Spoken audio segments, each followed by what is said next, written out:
Hi friends, myself Atish Jain. Friends, previous సెషన్లో మనం ఒక రియల్ టైమ్ సినారియోని తెలుసుకున్నాం అండ్ లార్జ్ వాల్యూమ్స్ ఆఫ్ డేటాతో వర్క్ చేసేటప్పుడు వచ్చే ఇబ్బందులు ఏంటి అన్నది ప్రాక్టికల్గా తెలుసుకున్నాం. అండ్ దాన్ని బట్టి మనకు తెలిసింది ఏంటంటే, మీరు లార్జ్ వాల్యూమ్స్ ఆఫ్ డేటాతో వర్క్ చేసేటప్పుడు it's better you can work with erase concept. So ఈ సెషన్లో మనం అసలు ఎరే అంటే ఏంటి, ఓకే, అండ్ డేటా టైప్ తోటి మన డిస్కషన్ని స్టార్ట్ చేద్దాం. ఫస్ట్ మనం ఫ్రెండ్స్, సి లాంగ్వేజ్ స్టార్టింగ్లో నేను మీకు డేటా టైప్స్ గురించి చెప్పాను. Primary data types or we can say built in data types అని, derived and user defined. Means totally C లాంగ్వేజ్లో డేటా టైప్స్ని 3 కేటగిరీస్లో డివైడ్ చేయడం జరిగింది: primary or built in, derived, user defined. Friends, ఇన్ని రోజులు మనం ప్రైమరీ డేటా టైప్ తోటి వర్క్ చేసాం, అంటే ఇంట్, క్యార్, ఫ్లోట్, డబుల్తో వర్క్ చేసాం. మన ఫోకస్ అనేది డేటా టైప్ మీద లేదు, మన ఫోకస్ అనేది కంప్లీట్లీ ప్రోగ్రామ్ ఫ్లో మీద ఉంది. అంతే కదా ఫ్రెండ్స్? మనం ఇన్ని రోజులు దేని మీద ఫోకస్ చేసామంటే, there are 3 programming constructs: sequence, selection and loops. And వాటిని బేస్ చేసి ఎన్ నంబర్ ఆఫ్ ఎగ్జాంపుల్స్ని ప్రాక్టీస్ చేసాం. సో ఈ సబ్జెక్ట్ నేర్చుకోవడంలో మన ఆబ్జెక్టివ్ ఏంటంటే, అసలు ప్రోగ్రామ్ ఫ్లో ఏంటి అండ్ డిఫరెంట్ ప్రోగ్రామ్ ఫ్లో కన్స్ట్రక్ట్స్ని ఉపయోగించి మల్టిపుల్ ఎగ్జామ్స్ని ఎలా ప్రాక్టీస్ చేయాలి అండ్ మన లాజిక్ని ఎలా ఇంప్రూవ్ చేయాలి అన్న దాని గురించే మనం డిస్కస్ చేసుకున్నాం. కానీ ప్రతిసారి ప్రోగ్రామ్ అప్రోచ్ అదే ఉండదు ఫ్రెండ్స్. మనం రియల్ టైమ్ అప్లికేషన్స్తో వర్క్ చేస్తున్నప్పుడు మనం డేటా మీద కూడా కాన్సన్ట్రేట్ చేయవలసి వస్తుంది. అంటే లార్జ్ వాల్యూమ్స్ ఆఫ్ డేటాతో వర్క్ చేసేటప్పుడు ఎలా వర్క్ చేయాలి, వాటిని ఎలా మేనేజ్ చేయాలి, ఎటువంటి డేటా స్ట్రక్చర్స్ తీసుకోవాలి అన్న దాని గురించి కూడా ఫోకస్ చేయాలి. అండ్ ఆ డిస్కషన్లోనే వచ్చేది మనకి derived data types, away erase, strings and pointers. So ప్రస్తుతం మనం ఎరేస్ తోటి వర్క్ చేస్తాం.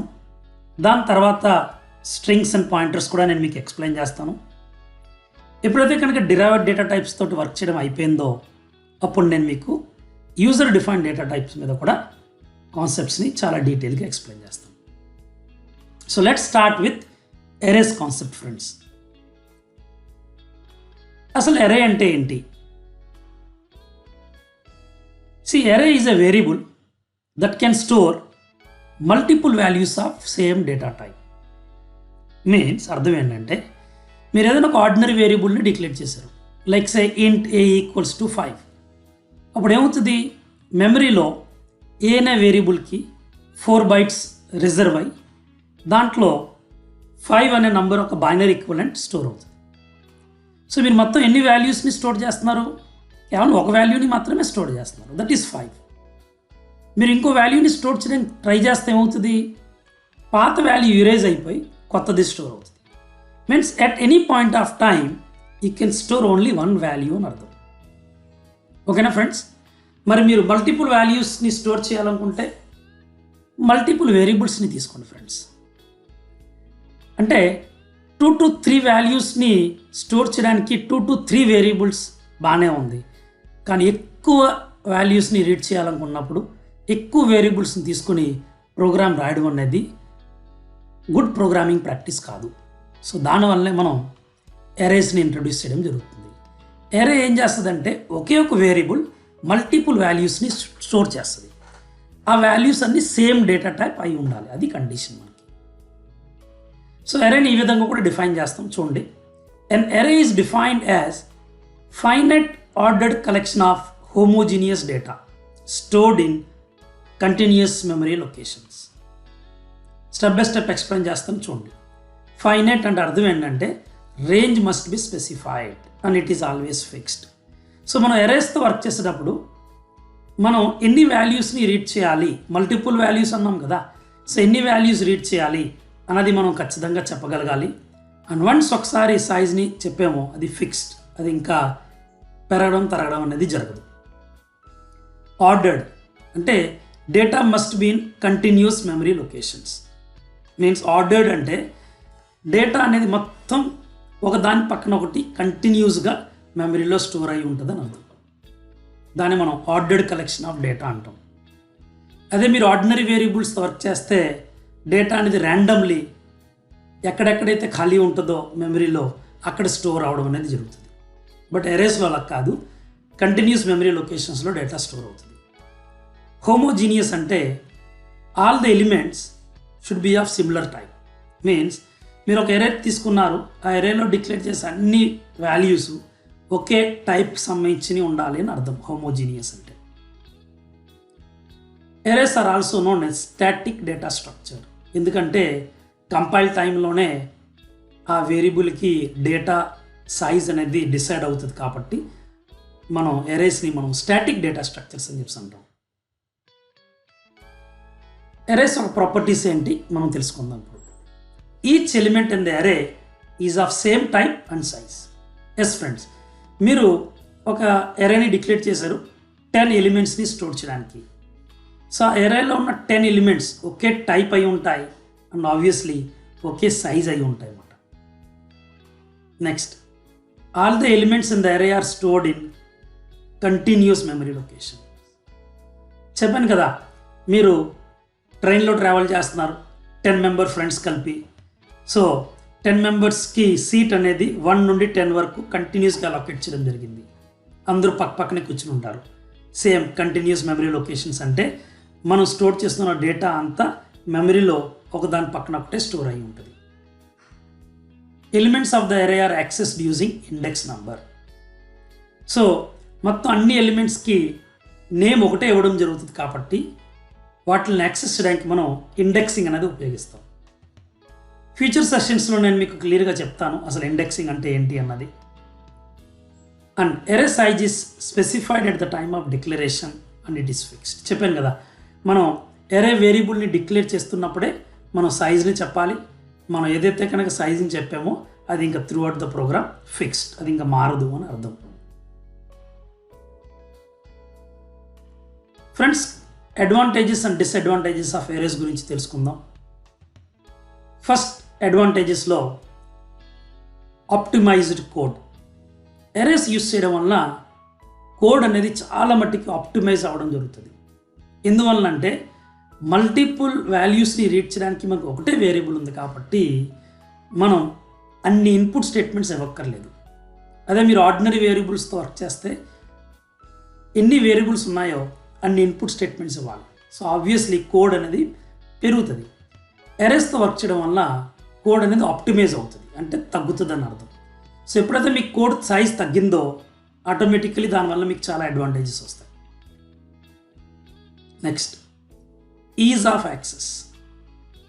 అంత లార్జ్ వాల్యూమ్ ఆఫ్ డేటా ఉన్నప్పటికి కూడా డేటాని మనం చాలా ఈజీగా యాక్సెస్ చేయొచ్చు, ఎటువంటి కన్ఫ్యూజన్ లేకుండా.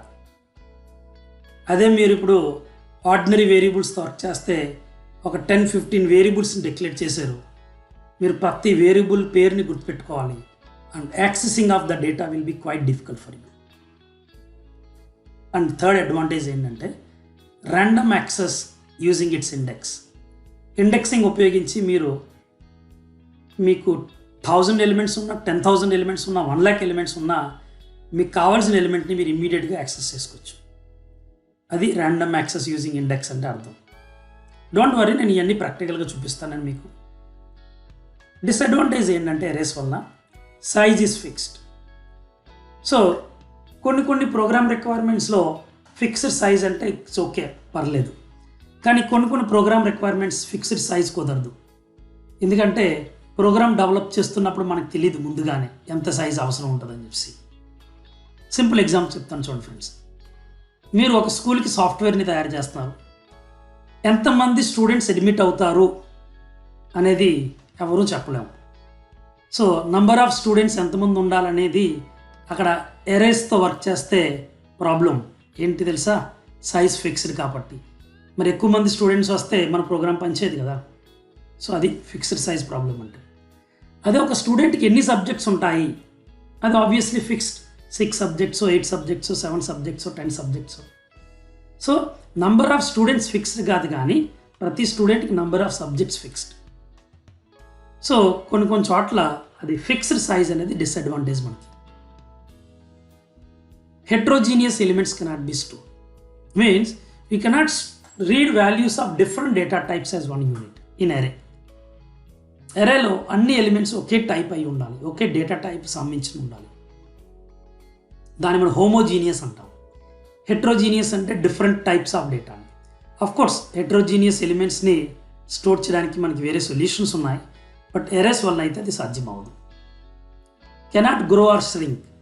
ఎస్, మన రిక్వైర్మెంట్ని బట్టి ఎరే సైజ్ పెంచడం తగ్గించడం అనేది కుదరదు. Insertion of new elements in the desired location of the array is not possible. Means ఒక ఎరే డిక్లేర్ చేశారు, దాంట్లో ఎలిమెంట్స్ని మీరు స్టోర్ చేసుకుంటూ వెళ్తున్నారు, బ్యాక్ టు బ్యాక్ అంటే ఒకదాని వెనకాల ఒకటి డేటా స్టోర్ అవుతూ వెళ్తుంది. బట్ మీకు ఏదైనా ఒక పర్టికులర్ డిజైర్డ్ లొకేషన్లో డేటాని స్టోర్ చేయాలంటే కష్టం అవుతుంది.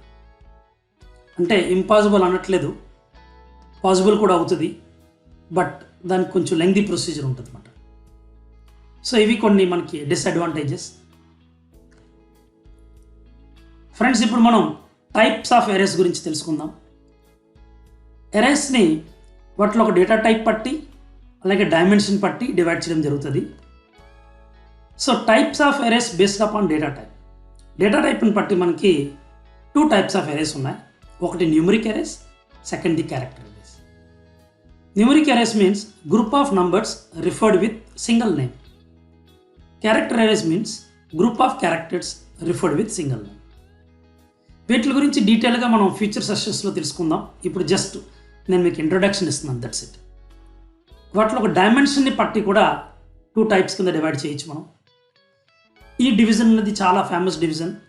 ఎవరిని అడిగినా సరే ఎరేస్ టైప్స్ ఎన్ని అంటే డేటా టైప్ని బట్టి ఎవరు చెప్పరు. ఎవరైనా సరే single dimensional and multi dimensional అని చెప్పి అంటుంటారు. మల్టీ డైమెన్షనల్లీ చాలామంది డబుల్ డైమెన్షనల్ ఎరేస్ అని కూడా అంటారు. అండ్ కొంతమంది ఆథర్స్ ఏమంటారంటే arrays are of 3 types: single dimensional, double dimensional and multi dimensional. నేనేమంటున్నానంటే డబుల్ డైమెన్షన్ అనేది కూడా ఒక రకమైన మల్టీ డైమెన్షనలే కదా. సో అది మల్టీ డైమెన్షనల్లోనే 2 డైమెన్షనల్, 3 డైమెన్షనల్, 4 డైమెన్షనల్ అని మనం మెన్షన్ చేయొచ్చు. సో ఫ్రెండ్స్, మన ఇనిషియల్ ఫోకస్ ఏంటంటే సింగిల్ డైమెన్షన్ ఎరేస్ మీద ఉంటుంది. సింగిల్ డైమెన్షన్ ఎరేస్ని ఎలా డిక్లేర్ చేయాలి, ఎలా ఇన్స్టలేట్ చేయాలి, వాటి మీద ఎగ్జాంపుల్ ప్రోగ్రామ్స్ని ఎలా ఇంప్లిమెంట్ చేయాలి, అవన్నీ అయిన తర్వాత నేను మీకు డబుల్ డైమెన్షన్ ఎరేస్ని ఎక్స్ప్లెయిన్ చేస్తాను. చూడండి, కొంతమంది ఆథర్స్ సింగిల్ డైమెన్షన్ ఎరే అనగానే వాళ్ళు ఈ విధంగా రిప్రజెంట్ చేస్తుంటారు: 1 row with many columns. కొంతమంది authors 1 column with many rows. So single dimension ఎరేని ఇలా రిప్రజెంట్ చేసినా కరెక్టే, ఇలా రిప్రజెంట్ చేసినా కరెక్టే. Is it clear friends? అదే డబుల్ డైమెన్షన్ ఎరేస్ని మ్యాట్రిక్స్ ఫార్మాట్లో రిప్రజెంట్ చేయడం జరుగుతుంది. చూసారా? First row, second row, third row, first column, second column, third column. Intersection of row and column ఏదైతే ఉందో అది ఎరేలో ఉన్న ఎలిమెంట్ని రిప్రజెంట్ చేస్తుంది in case of double dimension array. అదే సింగిల్ డైమెన్షన్ ఎరేలో ఈ ఎలిమెంట్స్ని మనం ఇండెక్సింగ్ ద్వారా రిఫర్ చేస్తాం. మీన్స్ ఈ ఎరే అంతటికి పేరు ఏ అనుకోండి, అప్పుడు ఇది 0th ఇండెక్స్, ఇది ఫస్ట్, ఇది సెకండ్, ఇది థర్డ్, ఇది fourth. Is it clear? So first element of the ఎరేని 0th ఇండెక్స్ తోటి రిప్రజెంట్ చేయడం జరుగుతుంది. ఓకే, సో మోర్ డీటెయిల్గా నేను మీకు తర్వాత సెషన్స్లో ఎక్స్ప్లెయిన్ చేస్తాను. ఇప్పుడు మనం అసలు డేటా రిప్రజెంటేషన్ ఎలా ఉంటుందో తెలుసుకుందాం. ఫ్రెండ్స్, ఇది మెమరీ అనుకోండి, అండ్ మీరు ఒక వేరియబుల్ని స్టోర్ చేస్తున్నారు. మీన్స్ ఒక వేరియబుల్ని డిక్లేర్ చేసి ఒక వాల్యూని స్టోర్ చేస్తున్నారు. Integer a = 5. First of all మీరు ఈ వీడియోని 1 minute పాస్ చేసి చెప్పండి నాకు, ఎన్ని బైట్స్ ఆఫ్ మెమరీ అలొకేట్ అవుతుంది? ఆబ్వియస్లీ మోడర్న్ కంపైలర్స్ అయితే 4 bytes, ఓల్డ్ ట్రెడిషనల్ కంపైలర్స్ అయితే 2 bytes. So let's consider 4 bytes. Integer occupies 4 bytes. 4 bytes అంటే how many bits totally? 1 byte is going to occupy 8 bits. So టోటల్గా 32 బిట్స్లో మీకు ఈ 5 అనేది store అవుతుంది. So నేను మీకు ఇక్కడ ఒక బాక్సే చూపించాను. ఈ బాక్స్ని మీరు ఏంటంటే 32 బిట్స్ అనుకోండి. లేదు మీరు ఒక బాక్స్ని 1 బైట్ అనుకుంటే అప్పుడు మీరు ఈ విధంగా 4 బైట్స్ని రిజర్వ్ చేసినట్టు అర్థం. Is it clear? అండ్ ఈ 4 బైట్స్లో మీకు ఏంటంటే ఈ బైనరీ ఈక్వలెంట్ ఆఫ్ 5 అనేది స్టోర్ అవుతుంది. ఇది ఆర్డినరీ వేరియబుల్ మెమరీలో డేటాని స్టోర్ చేసే విధానం. మరి అదే మీరు ఒక ఎరేతో వర్క్ చేయాలి. ఎరేతో ఎప్పుడు వర్క్ చేయాలి? నేను మెమరీలో 5 నంబర్స్ని స్టోర్ చేయాలనుకుంటున్నాను. సో 5 వేరియబుల్స్ తీసుకోవడం ఒక పద్ధతి, ఒకే వేరియబుల్ తీసుకుని 5 వాల్యూస్ని స్టోర్ చేయడం ఇంకో పద్ధతి. ఇది డిక్లరేషన్. సో ఇక్కడ చూడండి, ఇంటీజర్ డేటా టైప్ ఏ ఎరే వేరియబుల్ నేమ్. ఎప్పుడైతే మీరు ఇక్కడ ఇలా స్క్వేర్ బ్రాకెట్స్ ఇచ్చారో 2, దీన్ని మనం ఎరే అని ఇండికేట్ చేస్తాం. అండ్ ఖచ్చితంగా సైజ్ ఇచ్చి తీరాలి. ఎంత అంటే 5. సో మనకి ఇప్పుడు 5 నంబర్స్ సరిపడా స్పేస్ మెమరీలో స్టోర్ అవుద్ది. ఓకే, 2 3 4 5 ఇలా. ఓకే, ఇది మీ ఫస్ట్ నంబర్, దీని ఇండెక్స్ 0 ఉంటుంది. ఇది సెకండ్, ఇది థర్డ్, ఇది ఫోర్త్, ఇది ఫిఫ్త్. 0 1 2 3 4 1 2 3 4 5 ఇక్కడ వరకే. ఓకే, సో ఇక్కడ వరకు మీరు కన్సిడర్ చేయండి. సో ఎరే ఇండెక్స్ మనకి దేంతో స్టార్ట్ అవుద్ది? 0తో స్టార్ట్ అవుతుంది. Is it clear? సో ఇది ఇక్కడ ఫస్ట్ నంబర్, ఇక్కడ సెకండ్ నంబర్, ఇక్కడ థర్డ్ నంబర్, ఇక్కడ ఫోర్త్ నంబర్, ఇక్కడ ఫిఫ్త్ నంబర్. సో ఈ డేటాను ఎలా యాక్సెస్ చేస్తాం? ఈ ఇండెక్సింగ్ని ఉపయోగించి మనం యాక్సెస్ చేస్తాం. సో ఎరే ఇండెక్స్ 0తో స్టార్ట్ అవుతుంది కాబట్టి లాస్ట్ ఐటమ్ అనేది ఎరే సైజ్ -1లో ఉంటుంది. ఇది బేసిక్ ఫార్ములా, మీరు బ్లైండ్లో గుర్తుపెట్టుకోండి. ఎరే సైజ్ 5 కాబట్టి లాస్ట్ ఎలిమెంట్ అనేది ఇండెక్స్ ఆఫ్ 4లో ఉంటుంది. అదే ఎరే సైజ్ 20 అయితే ఇండెక్స్ ఆఫ్ 19లో ఉంటుంది, ఎందుకంటే 0తో స్టార్ట్ అవుతుంది కాబట్టి. సో టోటల్గా ఎన్ని బైట్స్ ఇది?